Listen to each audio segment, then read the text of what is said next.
വാർത്തകൾ തുടരുന്നു. പൊന്നാനി ബീച്ച് റോഡിലെ മാലിന്യ നിക്ഷേപം മൂലം പ്രദേശമാകെ ചീഞ്ഞുനാറിയിട്ടും നഗരസഭ അനങ്ങിയില്ല. നവമാധ്യമങ്ങളിൽ കൂട്ടായ പ്രതിഷേധമുയർന്നതോടെ മാലിന്യം നീക്കം ചെയ്ത് പൊന്നാനി നഗരസഭ.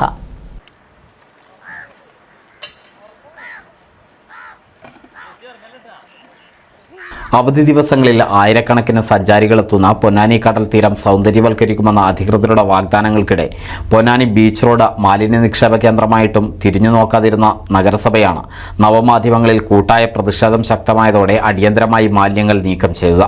പലതവണ ശുചീകരണ തൊഴിലാളികൾ ഈ പ്രദേശം ശുചീകരിച്ചെങ്കിലും നാട്ടുകാർ സ്ഥിരമായി മാലിന്യം നിക്ഷേപിക്കുന്നതാണ് മാലിന്യം കുമിഞ്ഞുകൂടാൻ ഇടയാക്കുന്നത്. പൊന്നാനി ഹാർബർ റോഡരികിലാണ് പ്ലാസ്റ്റിക് മാലിന്യങ്ങളും മാംസാവശിഷ്ടങ്ങളും കൊണ്ട് വൃത്തികേടായി മാറിയിരുന്നത്. വൻ പരിസ്ഥിതി പ്രശ്നങ്ങൾ ഉണ്ടാക്കും വിധത്തിലാണ് ഇവിടുത്തെ മാലിന്യ നിക്ഷേപം. കൃത്യമായ രീതിയിൽ മാലിന്യ നിർമ്മാർജ്ജനം നടത്താൻ അധികൃതർ തയ്യാറാകുന്നില്ലെന്ന പരാതിയും നാട്ടുകാർക്കുണ്ട്. റോഡിന്റെ വശത്തായി അടിഞ്ഞുകൂടുന്ന മാലിന്യം അഴുകി ദുർഗന്ധം വമിച്ചിരുന്നു. പലതവണ പരാതിപ്പെട്ടിട്ടും നഗരസഭ ആരോഗ്യ വിഭാഗം വിഷയം ഗൗനിക്കാതിരുന്നതോടെയാണ് നാട്ടുകാർ നവമാധ്യമങ്ങൾ വഴി വിഷയം ചർച്ചയാക്കിയത്.